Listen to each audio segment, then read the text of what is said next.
করে পুলিশ আপনাকে ডিস্টার্ব করবো না, আপনার কাজটা করে বলেন সময় মতো আপনাদের আমরা অর্ডার দিয়ে দেবেন। এরকম কাজ কিছু নিজেরা না করলে আপনি এলাকায় শান্তি ফিরিয়ে আনতে পারবেন না। আমি বলতে পারি অতএব আমি সন্ত্রাস মুক্ত, চাঁদাবাদ মুক্ত, ছিনতাই মুক্ত, আমি সাবাদ জ্ঞানটা দেখতে চাই আপনাদের সহযোগিতা নিয়ে। আজকে মহিলারা নিরাপত্তা পাবে না, তারা শান্তিতে থাকতে পারবে না। প্রতিনিয়ত ওই সন্ধ্যার মধ্যে কেনাকাটা কিনে 7টার মধ্যে বাসায় যেতে হবে কেন? এটা তো একটা পৌরসভা, ও তো আপনার বাসায় গেলে সমস্যা কি? এদিকে একটা দিনাজপুরে রংপুরে একটা গ্রাম নাকি। আসুন আমরা সবাই মিলে সুন্দর করে এই সাবানটাকে করি।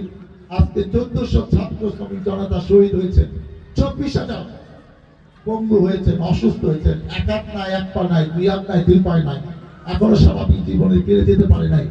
এই কয়েকদিন পর যদি এরকম আন্দোলন করে মানুষের জীবন যায়, একটা মানুষের জীবন কি এতই সস্তা?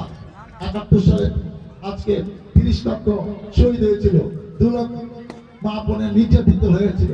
কয়েকদিন পর এইসব ফেলে আন্দোলন হইব আর দেশ স্বাধীন হবে, এইসব কথা আমরা একটা সভ্য দেশে পরিণত হইতে চাই। এই ধরনের আন্দোলন যেন আর দরকার না হয়। যারা ক্ষমতায় যাবে তারা মানুষের জন্য কাজ করুক।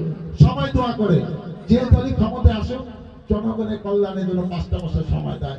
জনগণ অনেক কষ্ট করেছে, আর যেন কষ্ট না করতে হয়, আর যেন 5ই আগস্ট বাংলাদেশের কোনো দিন না হয়।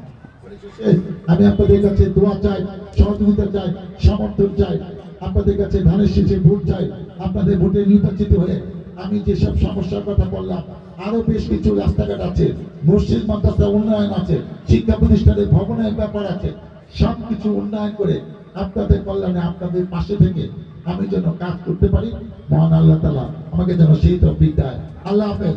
বাংলাদেশ জিন্দাবাদ। অত্যন্ত গঠনমূলক এবং দিক নির্দেশনার বক্তব্য রাখলেন আজকের প্রধান অতিথি। এই মুহূর্তে বক্তব্য দেওয়ার জন্য